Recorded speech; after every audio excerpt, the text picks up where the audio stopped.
Welcome to my channel, Satwat Academy for Special Needs Children. सतवत की academy special बच्चों के लिए। अस्सलाम वालेकुम, मेरा नाम सतवत है और पिछले कई साल से कैलिफोर्निया अमेरिका में स्पेशल एजुकेशन टीचर के तौर पे काम कर रही हूँ। मैं कौन हूँ और क्यों ऑटिज़म और ये दूसरी डिसेबिलिटीज़ पे वीडियोस बना रही हूँ, इसको जानने के लिए प्लीज़ मेरा introduction to my channel video ज़रूर देखिए। चलिए, आज हम जिस चीज़ के बारे में बात करें वो थोड़ा सेंसिटिव टॉपिक है, ऑटिज़म ही की सिम्टम्स में से है, और वो है रिस्ट्रिक्टेड रिपेटिटिव बिहेवियर्स, यानी वो हरकतें जो बच्चा बार बार कर रहा होता है जिसका कोई मकसद नहीं होता। कोई ज़रूरी नहीं उसका कोई मकसद हो आपको नज़र आ रहा, यानी उसका जो इंटरेस्ट होता है वो बहुत कम चीज़ों पे होता है और वो चीज़ें वो बार बार कर रहा होता है और उसकी बहुत सारी वजूहत हो सकती हैं। अब पहले इसकी एग्जांपल्स मैं कुछ दे देती हूँ। इसकी एग्जांपल्स बहुत सादी एग्जांपल्स में से दो किस्म के बिहेवियर्स होते हैं, मैं दोनों तरफ के पहले बता देती हूँ। और जब मैं बिहेवियर कहूँगी ना थ्रू आउट, इसका मतलब होता है हरकतें। बिहेवियर को मैं, यानी बिहेवियर हर वो चीज़ होती है जो आप आंखों से देख सकते हो, किसी की कोई हरकत या किसी का कोई एक्शन, ठीक है। तो अब मैं इसको बिहेवियर बोलूँगी आसान अल्फाज में ताकि सब कुछ सही रहे। तो उसके दो वजह के तरह के बिहेवियर्स होते हैं, और एक तो वो जिसका नुकसान ना हो और एक वो जिसका कोई नुकसान हो। तो अब इन हरकतों में जो बार बार बच्चा कर रहा होता है दो तरह की होती है, ना नुकसान देने वाली और नुकसान देने वाली। जो ना नुकसान देने वाली होती है वो ऐसे हो सकता है जैसे बच्चा बार बार अपना अंगूठा चूसे, दूसरा बच्चा जो होता है, एक दूसरा बच्चा अपना सर बार बार दीवार में मार रहा है। कितना फ़र्क है इनमें। तो ये दोनों ही रिपेटिटिव बिहेवियर्स हो सकते हैं। कुछ बच्चे होते हैं वो खड़े होके, अब छोटे बच्चों से लेके मैं बड़ों बच्चों की बात कर रही हूँ जो मैंने देखे हैं, मतलब 16-17 साल के भी, जो अपने आप को ट्वर्ल करते हैं, यानी गोल गोल घूमते हैं। तो अब जो ऊन किस्म के होते हैं उसमें वो जो ट्वर्लिंग होती है ये किसी को तकलीफ नहीं दे रहा, लेकिन ये दे भी सकता है। एक 15 साल का बच्चा घूम रहा हो, किसी को हाथ लग गया तो चोट भी लग सकती है इर्द गिर्द के बच्चे को। तो इसकी हर तरह की कैटेगरीज होती हैं। इसमें हैंड फ्लैपिंग हो जाता है, यूजुअली एक कलाई के पास से रिस्ट को वो करते हैं, या मैंने बच्चों को बहुत तरीक़ों से करते हैं इसको देखा है। और उनकी कुछ मूवमेंट्स बड़े अजीब किस्म की होती हैं, लेकिन वो बार बार उसी मूवमेंट को रिपीट कर रहे होते हैं। उसमें बहुत सारी जंपिंग भी हो सकती हैं, तरीके की हॉपिंग भी हो सकती है। ये सारा आ सकता है रिस्ट्रिक्टिव रिपेटिटिव बिहेवियर्स में। और इसमें ये भी हो सकता है कि एक ही पेंसिल से कुछ इस तरह करते रहना, या कोई इस तरह की चीज़, गाड़ियों को लाइनों में बनाना, बार बार लाइनों में बनाना, उससे खेलना नहीं, लाइनों में बनाना, यानी एक बार किसी चीज़ को मारना ज़मीन पे। ये सारा रिस्ट्रिक्टिव रिपेटिटिव बिहेवियर्स में आता है। अच्छा, जब हम लोग यंग होते हैं, मतलब एक आम इंसान में भी ये चीज़ होती है।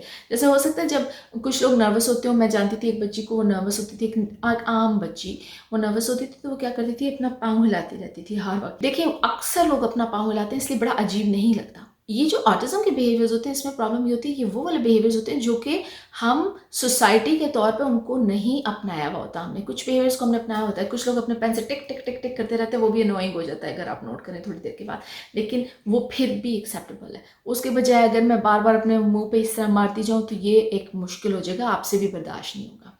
और यही कुछ वजह हैं जिनकी वजह से इन बिहेवियर्स को कोशिश करना चाहिए कि हटा दें। अब इसमें दो फिलॉसफीज़ हैं। बहुत सारे लोग समझते हैं नहीं हट सकता, रहने देना चाहिए। मेरी ज़रा डिफरेंट फिलॉसफी कि कोशिश करनी चाहिए कि अगर हम हटा सकते हैं बिहेवियर्स को, इनकी जगह कोई और बिहेवियर्स ला सकते हैं तो वो हम कर लें। क्योंकि थिंक अबाउट इट, जितना बच्चा जल्दी यंग होगा, आप कोशिश करेंगे, उतना जल्दी चांसेस हैं कि वो बिहेवियर ख़त्म हो जाए। बड़ा होके वो बच्चा जब इस तरह से करेगा तो दो प्रॉब्लम्स हैं यंग और बड़े होते हुए दोनों में। जब बच्चा, हम क्यों इनको हटाना चाहते हैं, वजह यह है कि मैंने ये देखा है कि जब बच्चे इस तरह के बिहेवियर ज़्यादा कर रहे हो तो इर्द गिर्द और बच्चे उनके पास आके नहीं खेलते, या उनको एक बहुत अजीब निगाह से देखते हैं और समझते हैं कि इनके साथ कोई प्रॉब्लम है, इससे तो नहीं खेलना।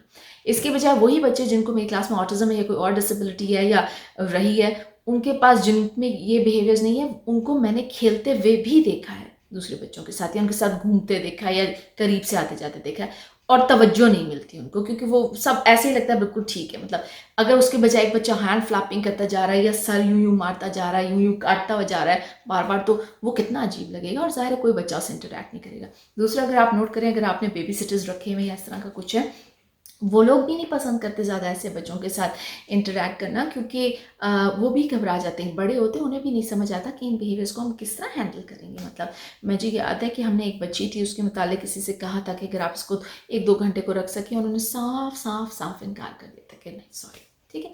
तो